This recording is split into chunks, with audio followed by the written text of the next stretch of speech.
warahmatullahi wabarakatuh. Waalaikumsalam warahmatullahi wabarakatuh.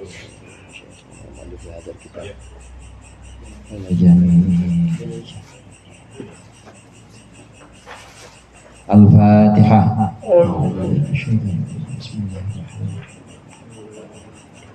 Iyyaka na'budu wa iyyaka nasta'in ihdinas siratal mustaqim.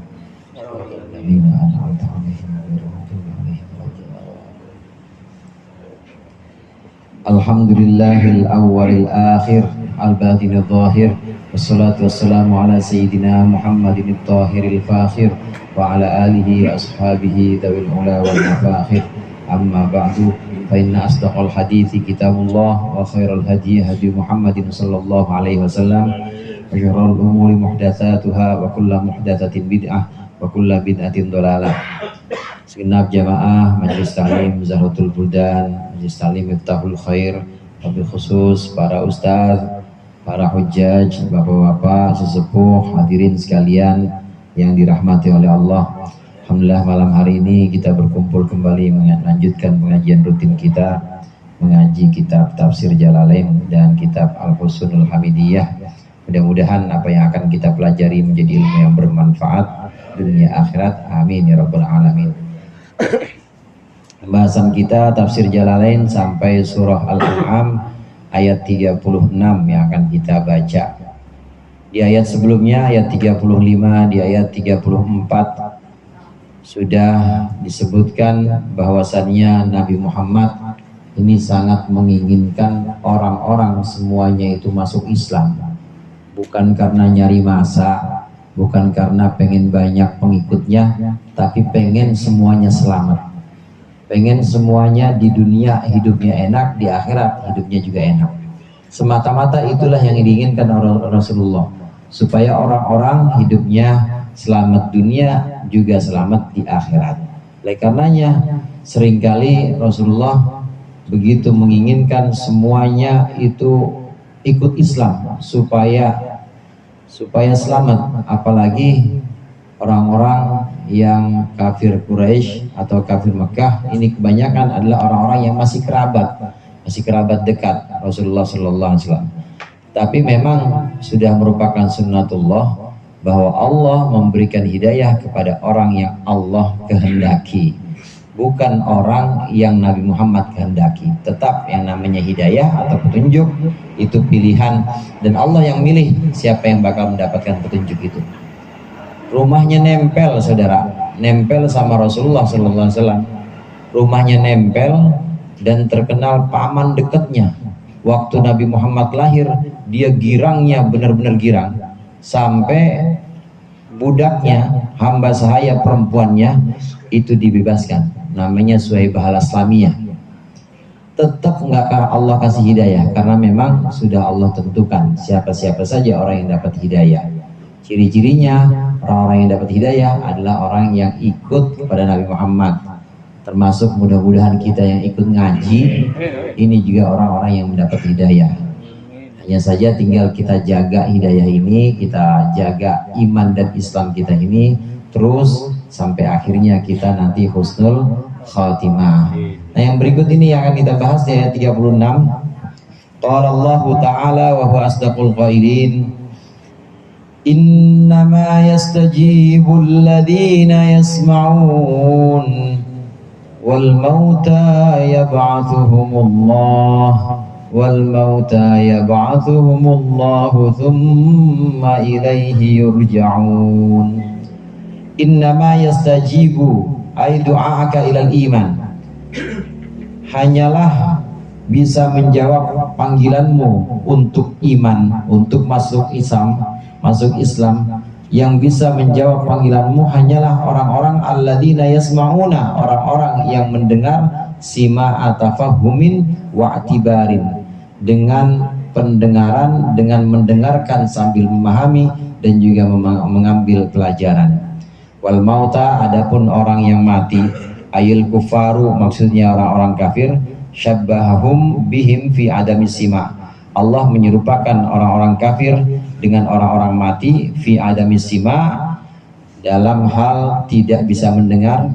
Adapun orang-orang mati, yab'athuhumullahu, Allah akan membangkitkan mereka fil akhirati, di akhirat.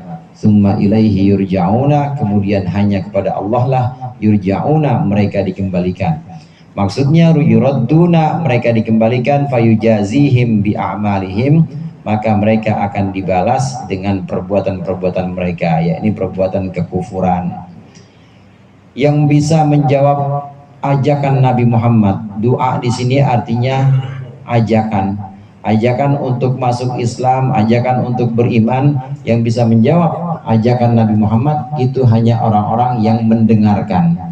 Yang dimaksud dengan mendengarkan di sini adalah mendengarkan yang dibarengi dengan pemahaman, serta mendengarkan yang dibarengi dengan mengambil pelajaran. Kalau hanya sekedar mendengarkan saja, nggak bakal bisa mendapatkan hidayah atau mendapatkan iman, enggak. Ada mendengar, ada mendengarkan, saudara. Dengar suara kipas, dengar nggak, saudara? Dengar. Apakah kita sebutnya saya mendengarkan suara kipas? Kan nggak dengar begitu aja. Kereta lewat tiap 15 menit, saya hitungin kalau pengajian tuh kira-kira 15 kali ini. Jujur, itu dengar, namanya dengar. Nah, dengar yang seperti itu hanya sekedar dengar aja, bukan dengar untuk memahami, bukan dengar untuk mengambil pelajaran. Tapi kalau dengarnya dengar untuk memahami dan mengambil pelajaran, pasti ada yang bisa dipetik dari nasihat-nasihat atau dari apapun yang didengarkan.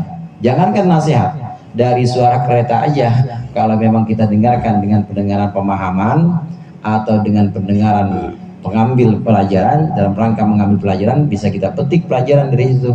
Iya, jam segini orang pada pulang, kita dengerin itu, kita renungkan.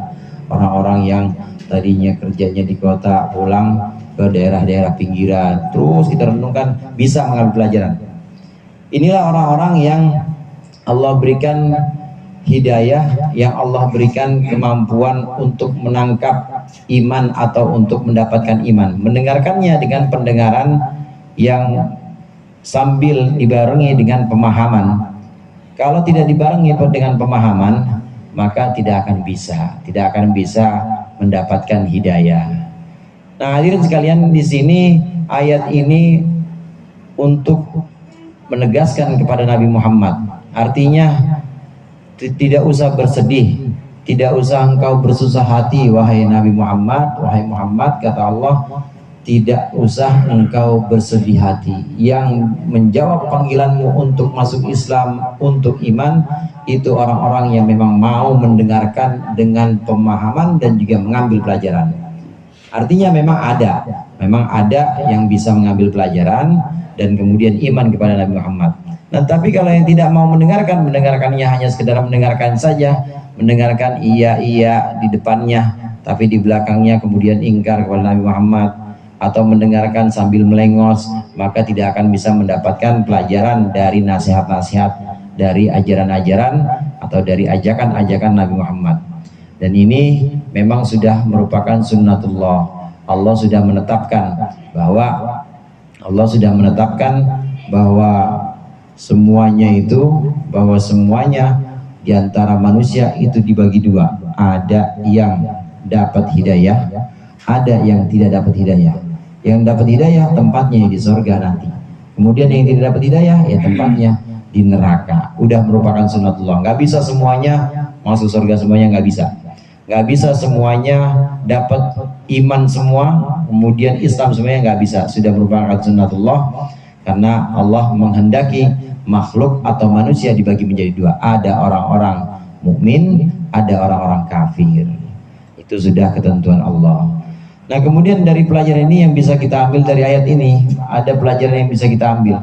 Siapa itu orang-orang yang mendengarkan?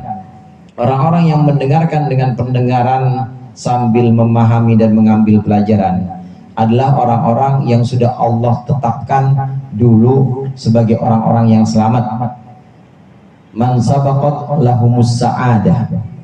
Orang yang sudah Allah tetapkan di zaman azal atau di catatannya sebagai orang yang selamat di akhiratnya, ini adalah orang-orang yang nanti ketika diajak oleh Nabi Muhammad, dia mendengarkan dengan pendengaran yang tunduk atau pendengaran yang sambil memahami.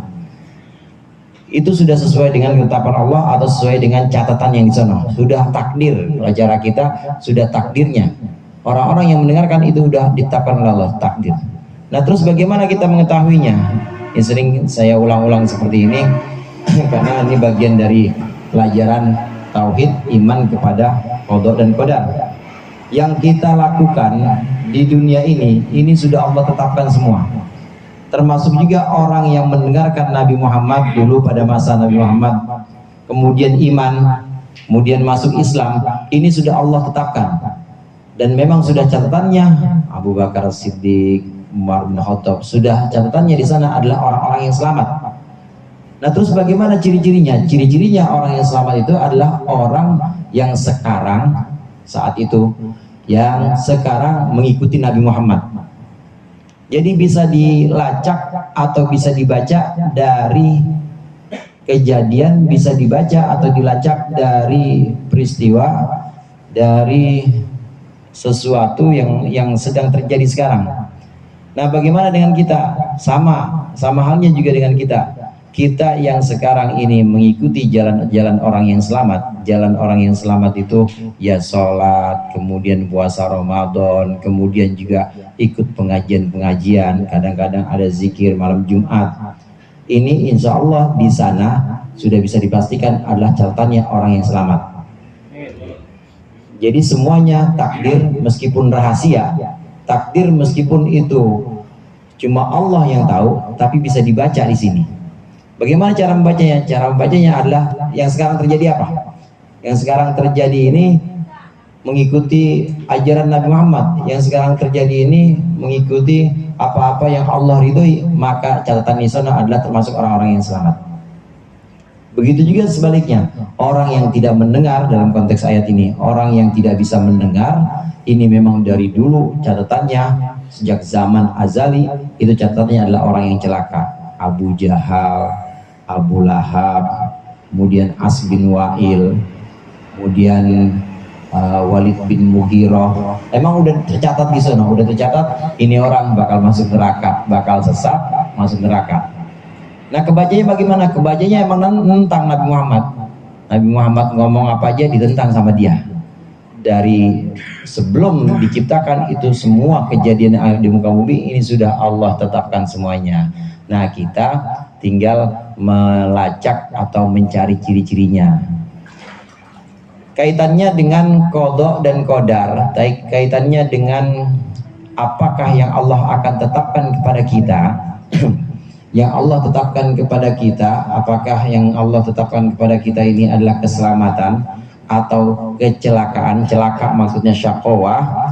Ini dilacak atau bisa dilihat dengan perilaku kita. Kalau perilaku kita mengikuti apa-apa yang Allah ajarkan, apa-apa yang diajarkan oleh Rasulullah, maka kita termasuk orang yang selamat.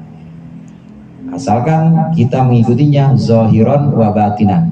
Kita mengikutinya lahir maupun batin. Zahirnya, lahiriahnya disuruh sholat. Nah, batinnya suruh apa? Suruh tunduk kepada Allah. Jangan sholat juga tapi protes juga. Sholat pada Allah rajin tapi hatinya dumel. Gimana sih Allah, kopi cuma segini doang, nah, capek-capek gimana sih Allah, cuma begini doang udah sampai badan ngelentek semua. Itu namanya belum batinnya belum tunduk pada Allah. Ajaran-ajaran Nabi Muhammad yang zahir, yang kita lihat sebagai bentuk-bentuk ibadah badan seperti sholat, puasa, haji, itu ada batinnya semuanya. Semuanya ada bentuk batinnya. Nah, secara umum bentuk batin ini adalah kehambaan dan ketundukan kita kepada Allah. Allah perintahkan kita misalnya di hukum atau ajaran zakat. Allah perintahkan kita mengeluarkan sebagian harta kita karena memang kita udah wajib zakat. Zahirnya kita keluarkan tuh harta kita 2,5%-nya. Nah, kemudian kita berikan mustahik, fakir atau miskin. Zahirnya kita berikan.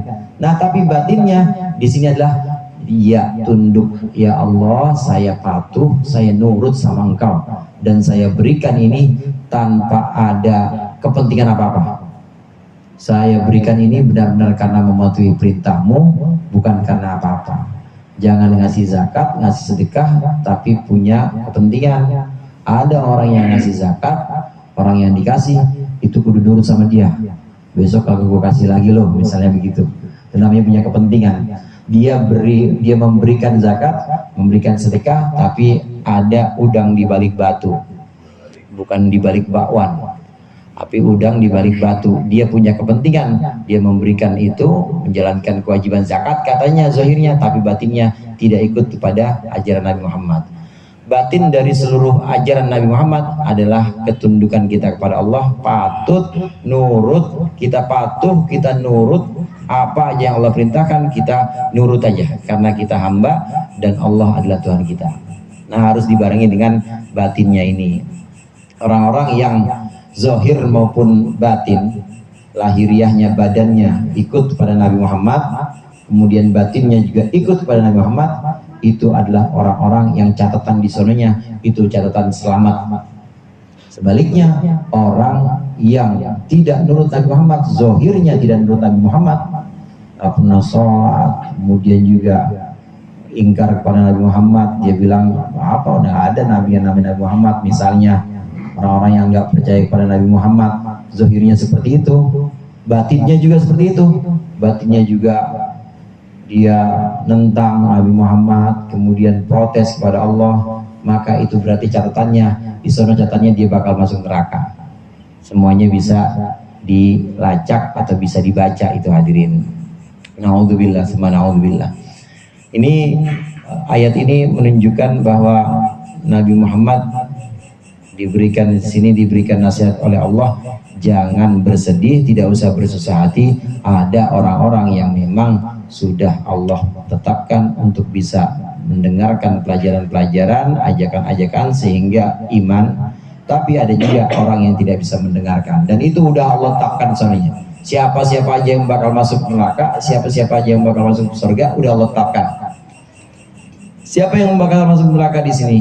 Di sini yang bakal masuk neraka al-mauta, sebutannya di sini ditafsirkan oleh Imam Jalalain. Al-mauta, orang-orang yang mati, maksudnya orang kafir.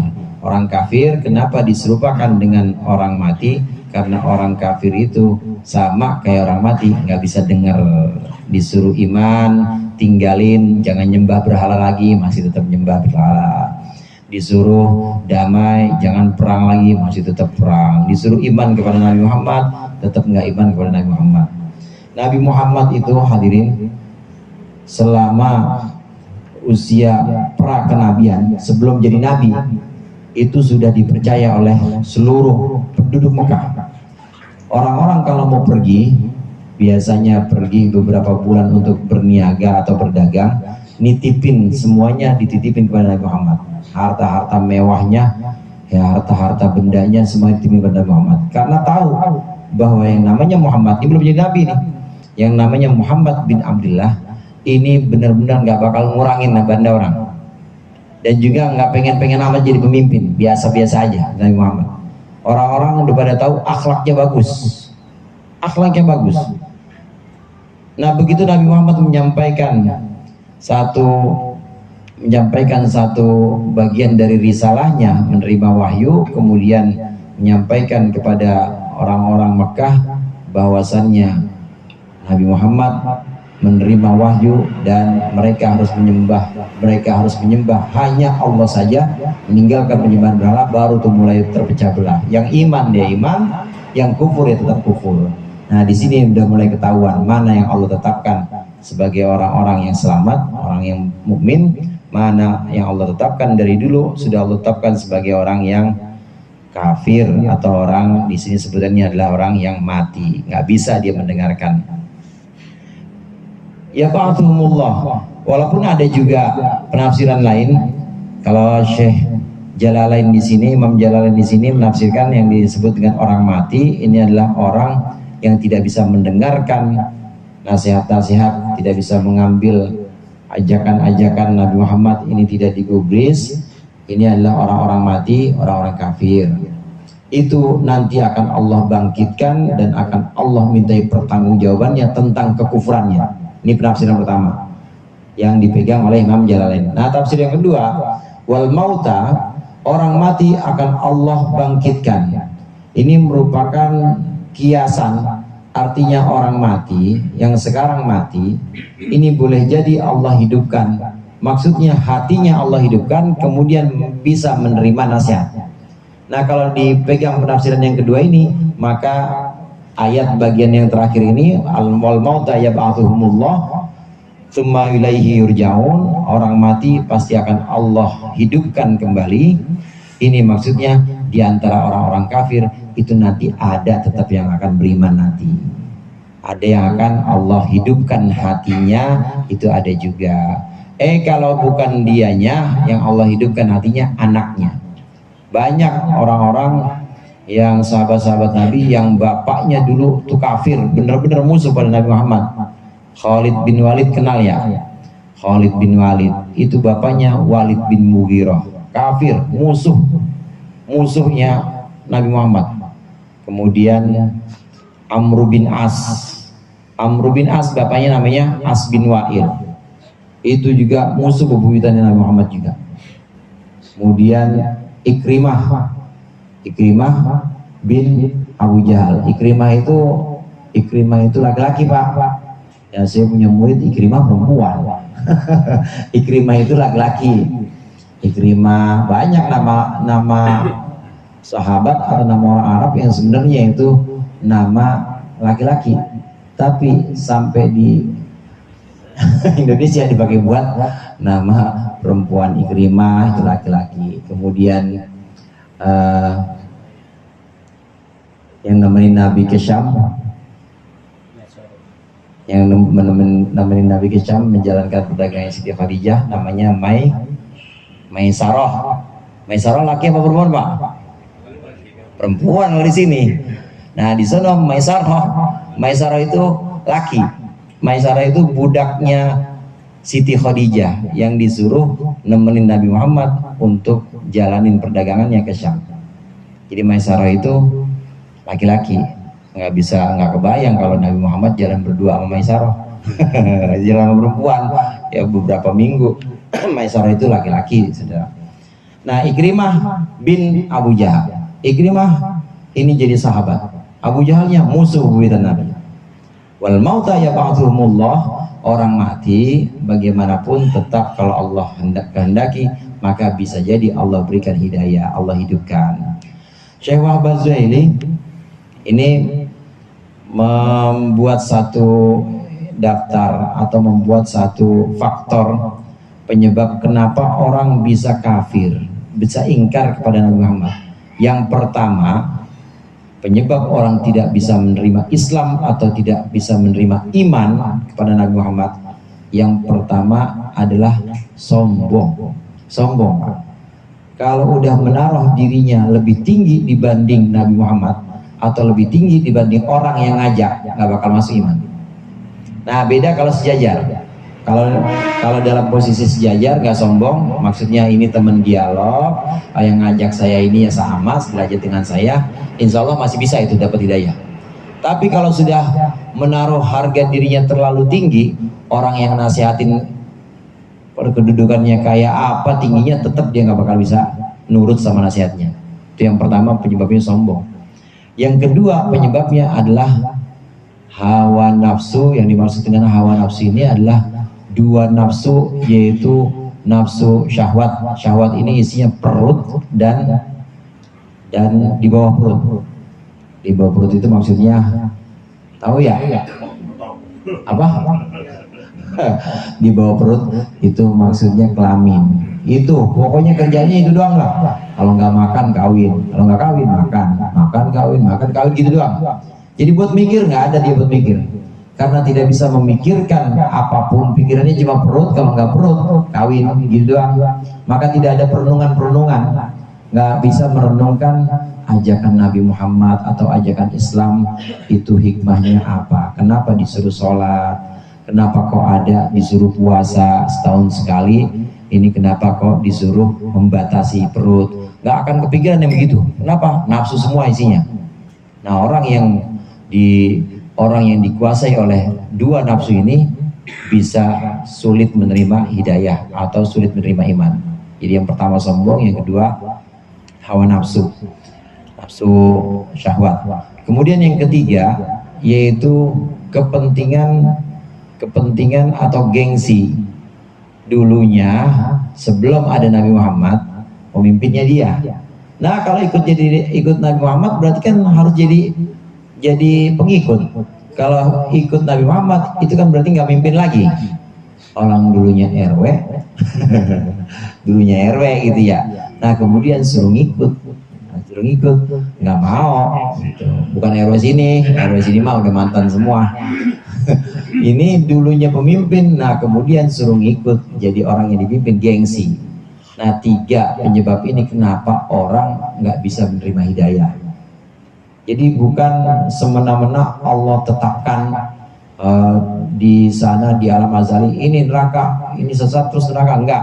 Tapi memang ada asal usulnya sombong atau cuma berkutat pada nafsu aja. Kalau nggak kawin makan, kalau nggak makan kawin itu aja, sehingga sulit untuk merenungkan penciptaan alam, sulit untuk merenungkan hikmah-hikmah di balik semua kejadian. Jadi nggak mikir. Alhamdulillah kita diajak ngaji gini kan diajak mikir nih namanya, mikir lagi, atau minimal sehari 5 kali itu kita lagi mikir. Sholat lagi mikir kenapa suruh sujud, kenapa suruh ruku, itu lagi mikir. Waktu kita subhana rabbiyal azimi wa bihamdi, Engkau maha suci Allah, saya kok rendah sekali, saya kok hina sekali, itu lagi mikir kita. Kalau di pupuk terus, dipupuk perenungan ini, maka hidayah gampang datang.